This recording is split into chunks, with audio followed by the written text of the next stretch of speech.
Hello, and welcome to the Catching the Octopus podcast. Here, we will explore how connecting inward gives us an advantage outward. We openly talk about the obstacles and challenges and difficulties that life throws our way and how they become moments of gratitude and things that can benefit us when we look back on our lives. I'm your host, Niomi Hurley, and it is my mission to bring you top quality guests that will share with you openly their obstacles and also the techniques they use to go inward that strengthens the way that they serve themselves and others at the highest level. Thank you for joining. Let's get started. Welcome to this episode of Catching the Octopus podcast. In today's episode, we are just going to do a recap on my interview with Stuart Cumming. So Stuart is a major in the Army and also a principal teacher career spanning over many schools across WA. And I met Stuart through his position at Eton Primary School. So both my kids went through Eton. And because I've got such a large gap between my kids, I've kind of been involved in the school for, probably about 13 years, I reckon.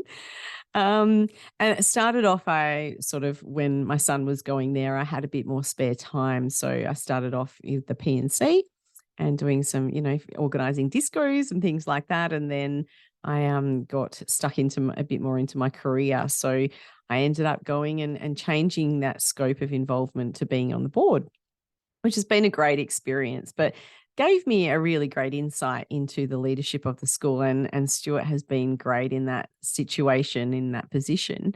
And so I thought he'd make a pretty interesting guest. So I'm really grateful that he jumped on and had a chat. And, one of the main thing that he spoke about with leadership and the main core trait that he believes comes through in leadership is relationships, is building relationships. And I think that is super important and something that we often tend to think about, but not really go deep into.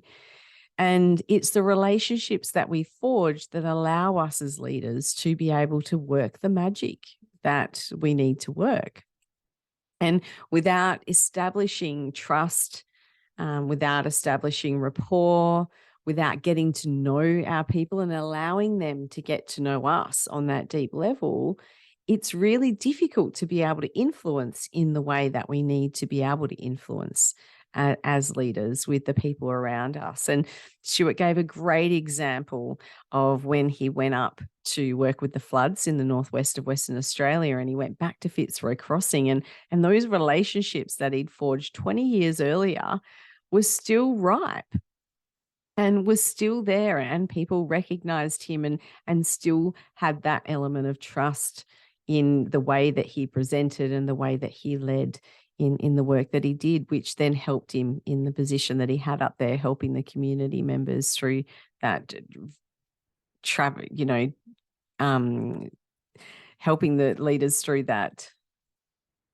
And he still had that element of trust and those relationships there, and they were really strong, which helped work through that tragedy that everyone in the community was facing with the floods that were there. So we also spoke about having a sense of humor, and I mentioned that because that's something that's really shines through with Stuart. He's a bit of a prankster, a bit of a practical joker, but that helps him in building those relationships, right? Because that allows people to see him for who he is. And we're taking off sometimes that leadership hat allows people to see us as real people, as people that they can relate to, as people that they can communicate with and trust. So it's just coming back to that trust element again. And having a good sense of humor. I mean, sometimes you can go a little bit too far with it, but that creates also a really great harmonious relationship, because having fun brings out our inner child. And when we bring out our inner child, we're in a space of vulnerability. We're in a space of authenticity, and we're in a space of creativity. And that is a really great spot to be in when you're actually working with teams for, increasing capacity building, or in their case, setting up an environment that's really conducive to the learning of the students at the school. And not just Stuart, but the other staff members I've had involvement with from that school really do have a strong student-centered focus in the way that they do things and the way that they approach their work, which is really beautiful to see. And I think that comes from the leadership that's demonstrated to them. We also touched a little bit on mentorship, and it's quite fitting at the moment as we're about to start the Southwest Leaders Mentorship Program in the Southwest. And for all of those that have signed up for that, it's going to be a great one, I reckon. But looking at, when we look over our career, a lot of people will say, this person was a mentor for me and that person was a mentor for me. But when we're a leader, we're not always aware that we're actually in a position of being a mentor for others. And so understanding that whatever we're doing, people are watching. Whatever we're saying, people are listening to. And however we're behaving, people are observing that. And so when we're presenting as leaders, we are always in a position where we're mentoring others, even if we don't realize it, because they're looking to us. They're looking to us to benchmark or to model how they would approach different situations. And so, again, that comes back into those relationships as well. And building strong relationships allows us to be able to mentor people in really great ways, and also find mentors of our own. And a lot of the mentor relationships that I've had and the mentors I've had and I've looked up to, some of them have been official, some of them have been my leaders, or the leaders in the positions that I've had, and some of them are really unofficial mentors. Some are just people that I've looked up to and I've really admired the way that they've handled themselves in different situations, and I've wanted to model off that and learn from that. So it was really great having a chat about those things. We also touched on how to grow the people around us. And the main element that Stuart came up with in growing people around us is by seeing their potential, by having empathy for them and seeing who they are and how they can best show up, and then helping guide them along that way and guide them on that path.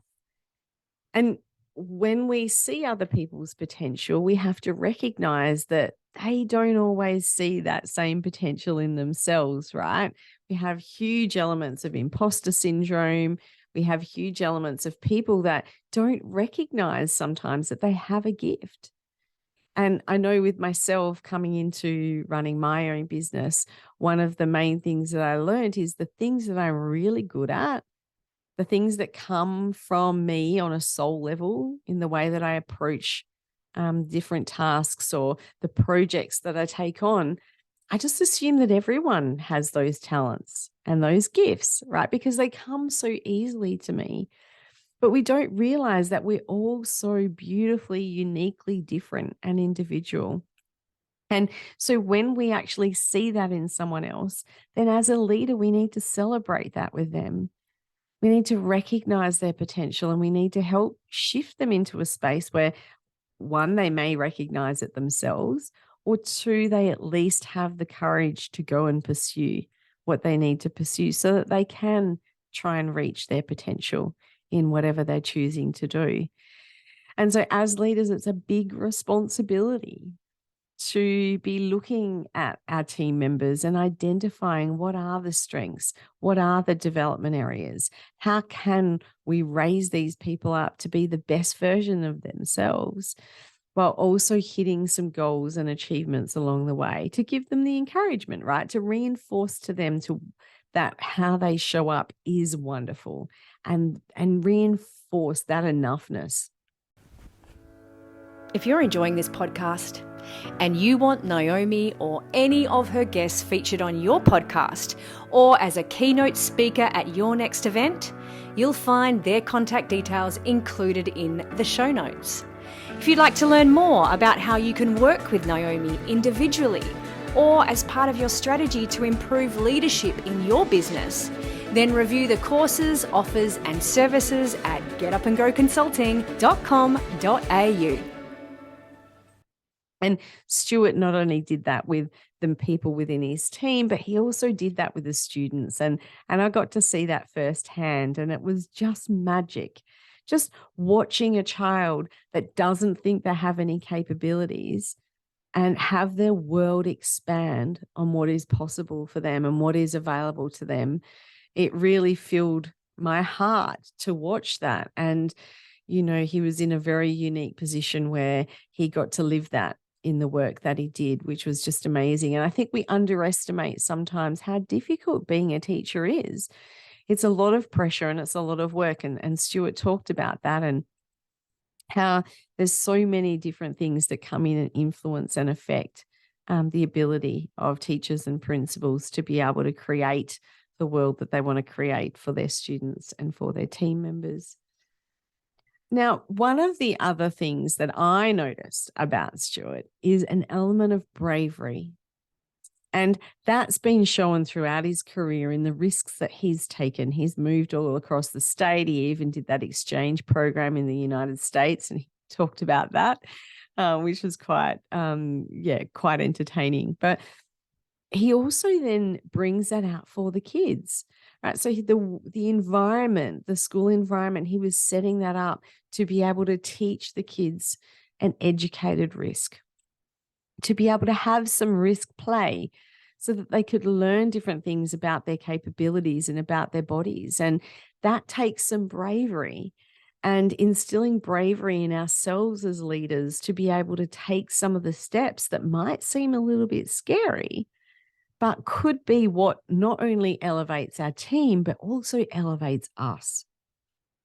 And there's not enough focus, in my opinion, on the element of leadership of being who we need to become.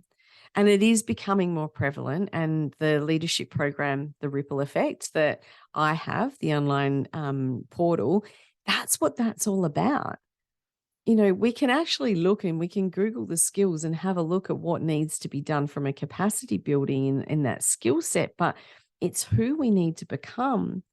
It's the actions that we need to take, the bravery we need to pull from, the authenticity we show up with to build those relationships. It's behaving in a way that shows that we can be trusted and that we do have the right intentions. It's about working on our own enoughness and feeling and showing up as leaders, knowing we're enough, that then creates that ripple effect through our team as well. And I think that was a really strong standout of knowing Stuart and chatting with Stuart is his ability to take risks and his ability to encourage others to take risks. And that's really important as a leader for us to come through.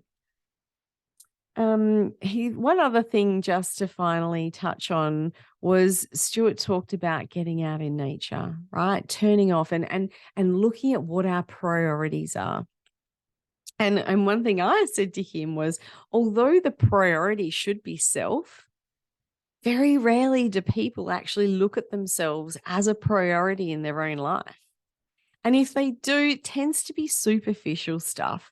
We don't very often sit there and go, hey, all right, I'm not the best version of me today. What's going on with me? What do I need? What does my mind need? What do my emotions need? What does my body need so I can show up better? Because when we do look at those things and we do make those a priority, then our family gets a better version of us. Our team gets a better version of us. Our employer or our clients get a better version of us. But very rarely do we take the time to do that because, let's face it, we're really busy creatures and we're out there trying to serve in all different ways and all different levels. And I think the way that Stuart did that was wonderful. I mean, his aspect of creating that connection with self was using nature, was going out and being a part of nature, going for walks, you know, going along the river and using that time and that space to really just be be in that moment and be in that space. And I really valued that because nature is really important for me as well. And I touched briefly on how energetically that really makes sense. So, we are surrounded by the thoughts that we think. And if you've looked at some of the other webinars and things I've done, you can see there's a little energy exercise that I do that shows how powerful even words are and how words take on forms, and become a form of something. And even in our minds, we have, electrical currents going through all the time. So every time we want to move, do something, think, all of those sorts of things, our minds are creating electrical charges. They're creating energy. There's energy that comes from that. And that sits around us in, there's lots of different terms that people use it, but let's say kind of our energy body. And a great way to cleanse that is to go where there is none of that, right? Because even when we're socializing with other humans, which is a real favorite thing to do of mine, we're actually just combining in those two energies, right? So we're actually taking on what's going on in their world as well. But going into nature where it's just beautiful and clear, where you can actually pick up the beauty that's around you, the sounds that are around you, and just the general feel of cleansing that's around you is just magic. That's a really great way to put ourselves first. And not to mention how beneficial exercise is as well, right? If you checked out my interview with Billy Warhawk from Anytime Fitness, we spoke about how important exercise is and how important that is for the mind and the body. But we miss sometimes how important it is for our mind. And as leaders, we need to be switched on. And Stuart spoke about that, keeping sharp. Keeping sharp in the mind is really important, so that we can show up in the best way possible, and also so that we keep on top of what's going on around us in our own worlds and being able to process that really effectively. Because let's face it, everyone's got stuff going on, right? Everyone. And if you don't have stuff going on right now, really embrace the moment, because that'll change, right? Life is about having periods of challenges and then periods of reprieve and even periods of joy. That's what our life's about, and everyone has it. But majority of people that are listening to this now, if you think about it, you've got something challenging going on in your life right now. That's the way it's meant to be. But how do you get to a place where you're actually having a connection with self, to be able to help you build the resilience to get you through that, to help you have that clarity of mind, and to help you be sharp of the mind? Being sharp of the mind allows us to make really great decisions, even when there's a lot of emotion going on within and around us. Being sharp in the mind helps us be analytical, take risks, make really good judgments in the space where we need to make good judgments. So my final thoughts for my interview with Stuart was, it was just great having a chat with him outside of any formal situation and just hearing his stories. And he's got so many stories to tell, and I'm really grateful that he jumped on and shared the ones that he did with me in the interview. If you want to have a listen to that interview, jump back and do so, because I'm sure there'll be some greatness in there that you'll be able to take from it. But thank you very much for tuning in again to Catching the Octopus podcast, and I look forward to serving you again in our next episode. Thanks for joining in and listening to this episode of Catching the Octopus podcast. It's been great having you here, and if you'd like to go and like and subscribe and maybe even leave a 5-star rating if you think it's worth it, I'd really appreciate it. I look forward to seeing you in our next episode.